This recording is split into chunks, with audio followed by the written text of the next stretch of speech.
മധുരം നിറയും സായന്തനം താരം പൊഴിയും ഏകാന്തം മധുരം നിറയും സായന്തനം താരം പൊഴിയും ഏകാന്തം സൂര്യനായി നനുസൂര്യനായി ചാരുസ്മരണകൾ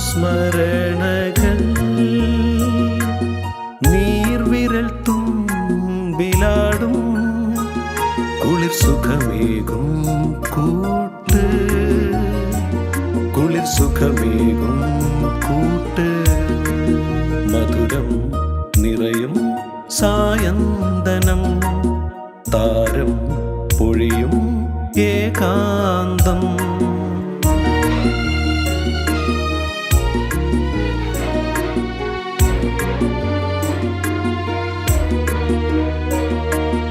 വേനൽ മഴയിൽ നനയും നിലമുല്ല പൂന്തോട്ടം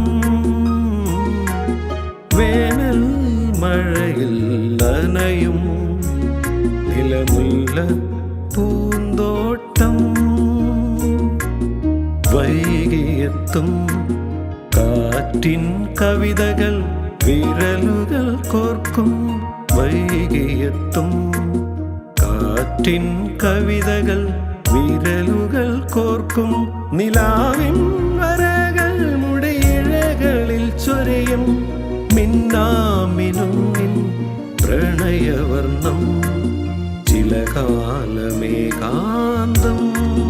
മധുരം നിറയും സായന്തനം താരം പൊഴിയും ഏകാന്തം സൂര്യനായി നനുസൂര്യനായി ചാരുസ്മരണകൾ നീർവിരൽ തുമ്പിലാടും കുളിർ സുഖമേകും കൂട്ട് കുളിർ സുഖമേകും കൂട്ട്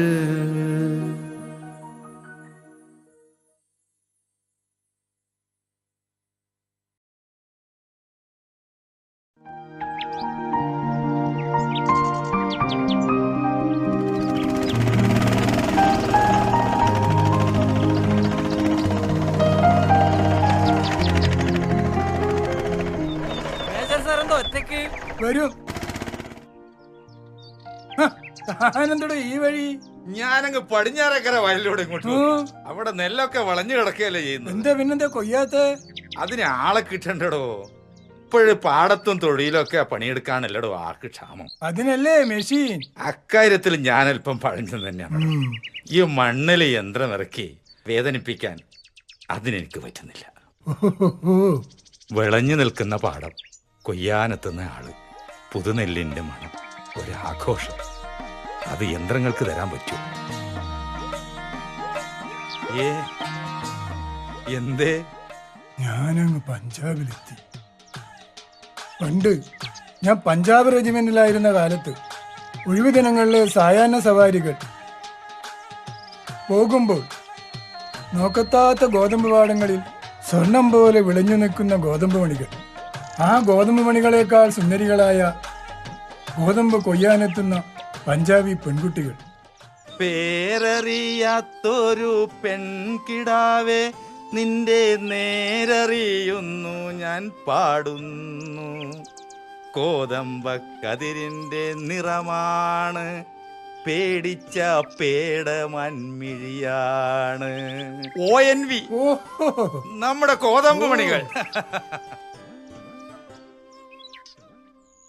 जब बहार आए और फूल मुस्कुराए, मुझे तुम याद आए, मुझे तुम याद आए.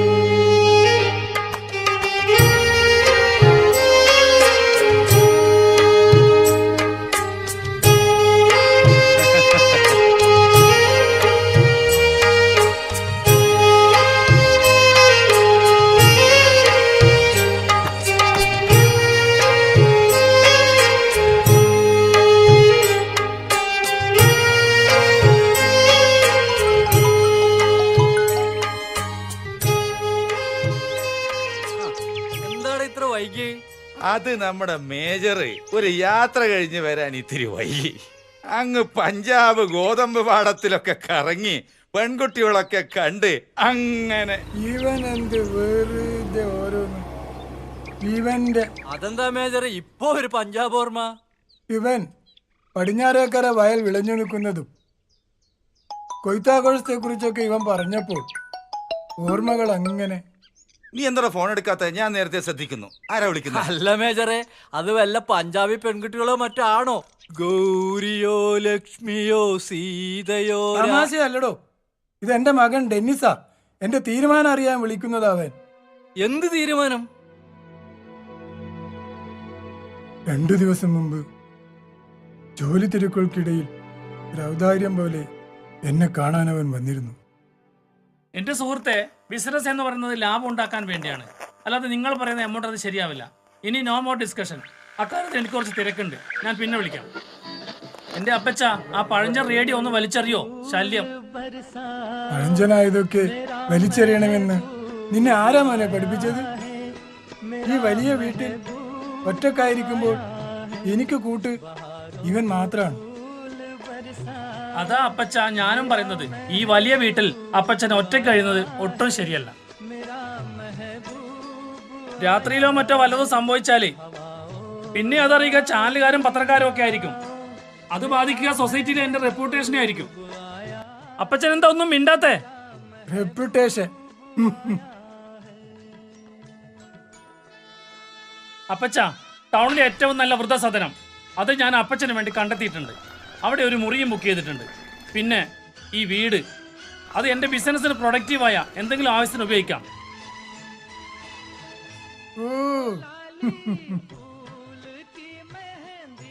അപ്പച്ചൻ എന്താ ചിരിക്കുന്നേ? സ്വന്തം അപ്പച്ചനെ വൃദ്ധസദനത്തിലാക്കി പ്രൊഡക്റ്റീവ് ആവാൻ ശ്രമിക്കുന്ന നിന്റെ റെപ്യൂട്ടേഷൻ ചിന്ത എനിക്ക് മനസ്സിലാകുന്നില്ല മോനെ.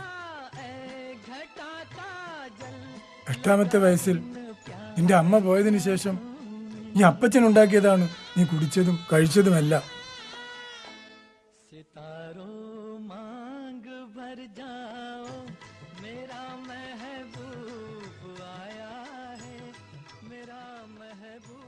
അപ്പച്ച, ഒരാഴ്ചക്കുള്ളിൽ ഞാൻ വിളിക്കും. എനിക്ക് തീരുമാനം അറിയണം.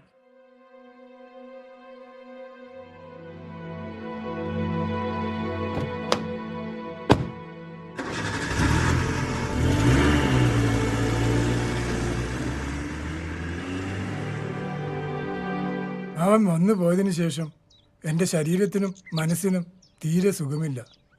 വല്ലാത്തൊരു ക്ഷീണം. പിന്നെ നമ്മളിങ്ങനെ ഒത്തുകൂടുമ്പോൾ ഉണ്ടാകുന്ന ആ സന്തോഷവും സമാധാനവും, അതിലാണ് എല്ലാം മറക്കുന്നത്. അവൻ ആ വീടാ വേണ്ടതെങ്കിൽ അങ്ങ് കൊടുത്തടോ. നിന്നെ ഒരു വൃദ്ധസദനത്തിലേക്കും അയക്കാൻ ഉദ്ദേശിച്ചില്ല. നിനക്കൊരു കട്ടിലും ഒരു റൂമും അതെന്റെ വീട്ടിലുണ്ടാവും. മരണം വരെ ഈ കൂട്ടങ്ങനെ തുടരും. പറയാൻ മറന്നു, ഇന്ന് എന്റെ സാവിത്രിയുടെ പിറന്നാളാ. ആഘോഷത്തിന്റെ ഭാഗമായിട്ടാണോ ഇതിങ്ങനെ നല്ലോണം കറുപ്പിച്ചിനി? എന്താഘോഷോടോ? ഒരർദ്ധരാത്രിയില് പനി പിടിച്ച് കിടന്നതല്ലേ അവള്. 7 വർഷമായി അവൾ അതേ കിടപ്പ് തുടരുകയാണ്. പാതി തളർന്ന് അവളുടെ കിടപ്പ് കാണുമ്പോ വിടറോ. നല്ലൊരു ദിവസമാണോ ഈ ഒരു വേവലാതി ഉറച്ചല്? മേജർക്കറിയാലോ, നാഗത്താൻ കാവിലായിരുന്നു ഞങ്ങളുടെ സായാഹ്ന സംഗമം. പുസ്തകങ്ങൾ കൈമാറിയ ഞങ്ങൾ പ്രണയിച്ചത്. മഞ്ഞും ഖസാക്കും കാലവുമൊക്കെയാ ഞങ്ങളുടെ പ്രണയത്തിന്റെ കൂട്ടുകാർ.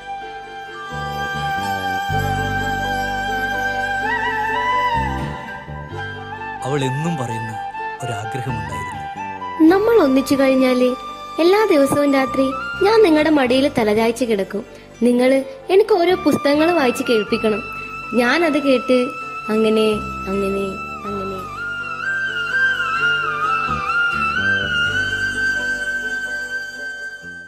ഇന്ന് ഈ പിറന്നാൾ ദിനത്തിൽ MTയുടെ മഞ്ഞ് വായിച്ച് കേൾക്കണമെന്ന് അവൾ എന്നോട് പറഞ്ഞു. എൻ്റെ കയ്യിലാണെങ്കിൽ മഞ്ഞ് നഷ്ടപ്പെട്ടു. വായനശാലയിൽ കയറി മഞ്ഞെടുത്തു. സാവിത്രിയുടെ പിറന്നാളല്ലേ, ഏതായാലും നടത്ത അവിടത്തേക്കാവട്ടെ. ഒന്ന് പിറന്നാൾ ആശംസകളൊക്കെ നേർന്ന് നമുക്ക് വരാം. താനൊന്ന് ആ കഭി കഭി മൂളിയെ ഇവർക്കുള്ള സമ്മാനമായി. मेरे दिल में ख्याल आ है जैसे तुझको बनाया गया है दिल।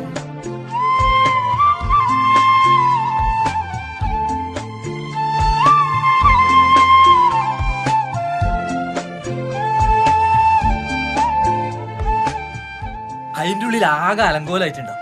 ഞാനൊന്ന് ആദ്യം അകത്ത് കയറി നോക്കട്ടെ.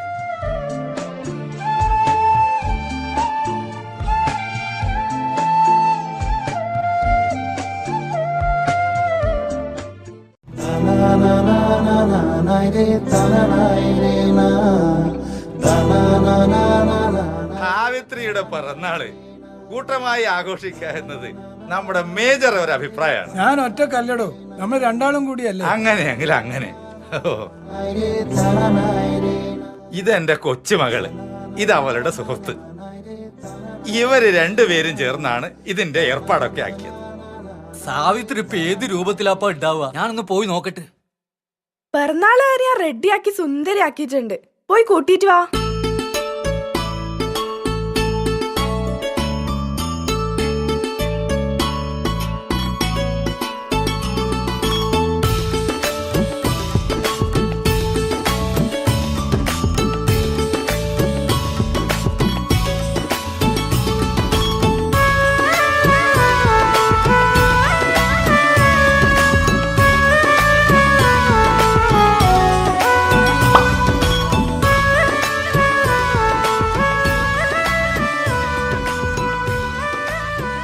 ആരുമില്ലാത്തവർക്ക് ഇങ്ങനെ ഒരു ആഘോഷം സ്വപ്നം പോലെ തോന്നുന്നു. ആര് പറഞ്ഞിടോ ആരുമില്ലെന്ന്? നമ്മളല്ലോ ഇല്ലേ. 3 മാസായി തളർന്നു കിടക്കുന്ന ഈ അമ്മയോ ഈ അച്ഛനെയോ വിളിക്കാൻ എന്റെ മക്കൾക്ക് ആയിട്ടില്ല. പിന്നെ ആരുടോ? നമ്മളൊക്കെ ഇല്ലടോ. എന്താ അത് പറ, ഒരു കഷണം കഴിക്കട്ടെ. അച്ചച്ചാ ഇല്ല പെണ്ണെ, വേണ്ട. ഒരു മിഠായിയുടെ കഷ്ണം എടുത്താൽ മതി. ഈ കുട്ടി അപ്പ കൈപിടിക്കും. അതിലൊന്നും പ്രശ്നമൊന്നുമില്ല. ആര് കൈപിടിക്കാൻ? നമ്മുടെ സാവിത്രിയുടെ പിറന്നാൾ. ആന്റി, ബർത്ത്ഡേ ആഘോഷമൊക്കെ കഴിഞ്ഞു. ഇനി ഞാൻ എന്റെ അച്ചച്ചനെ കൊണ്ട് പോവാണേ. മേജർ സാറേ, ഇന്ന് കോളേജ് ഡേയാ. എന്റെ പ്രസംഗമുണ്ട്. എന്നാ പ്രസംഗത്തിന് വിഷയം അറിയാം മാഷേ? Role model of my life. ഇതാ എന്റെ റോൾ മോഡൽ, എന്റെ അച്ചച്ചൻ. എന്നാ ഞാൻ പോട്ടെ.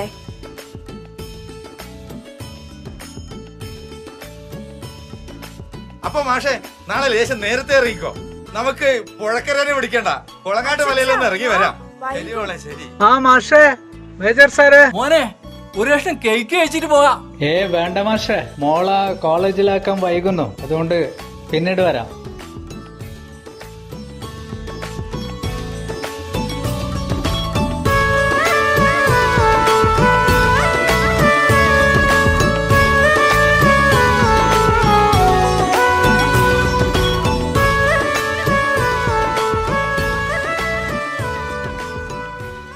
അവൻ ഭാഗ്യം ചെയ്തവനാ, മക്കളും ചെറുമക്കളും ഒക്കെ നോക്കാൻ.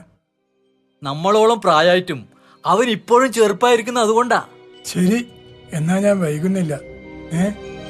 സാവിത്രി,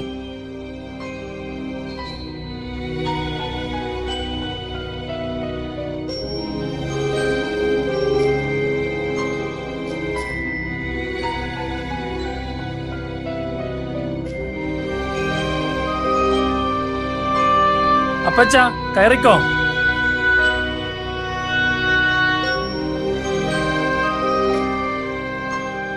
എന്താടോ, എന്ത് പറ്റി? ഒന്നുമില്ലടോ, ഞാൻ എന്തോ വേണ്ടാത്ത എന്തോ ആലോചിച്ചു. കുഴപ്പമില്ല. നീ തനിച്ചു പോണ്ട, ഞാനും വരാം കൂടെ. സാരമില്ല, ഞാൻ പോയിക്കോളാം, പ്രശ്നമില്ല. പിന്നെ നാളെ വൈകുന്നേരം ഞാൻ വരാൻ വൈകിയാൽ അന്വേഷിച്ച് വരണം രണ്ടാളും. എന്റെ മോന്റെ റെപ്യൂട്ടേഷന്റെ പ്രശ്നം.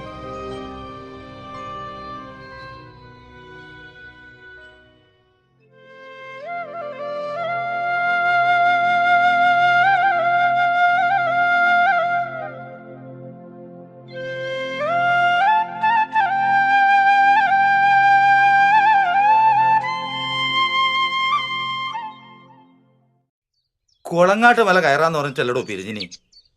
ഈ മേജർ ഇങ്ങനെ വൈകാറില്ലല്ലോ, എന്ത് പറ്റി ഇയാൾക്ക്? ഇന്നലെ വൈകുന്നേരം പോകുമ്പം വേണ്ടാത്തൊരു വർത്താനം അയാൾ പറഞ്ഞു. അന്നേരോ? അഥവാ ഞാൻ വരാൻ വൈകിയ നിങ്ങൾ അങ്ങോട്ട് അന്വേഷിച്ചു വരണമെന്ന് പറഞ്ഞു. ഒന്നും ഉണ്ടാവില്ലടോ.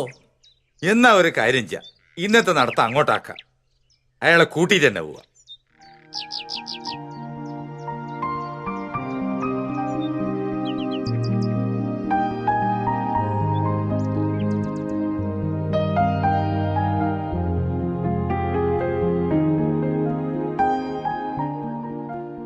എന്താ മേജറെ നടക്കാൻ ഇറങ്ങിയിട്ട് ഇവിടെ ചമഞ്ഞിരിക്കേന്ന്?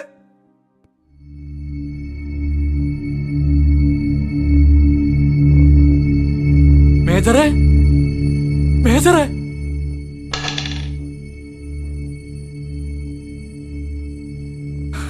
ആരെ ഏൽപ്പിച്ചിട്ട് പോവുകയാണു നീ? ആരോരുമില്ലാത്ത ഞങ്ങൾ രണ്ടാളിനെ. ഒരു ഹിന്ദി പാട്ട് മൂലൂടെ മേജറെ.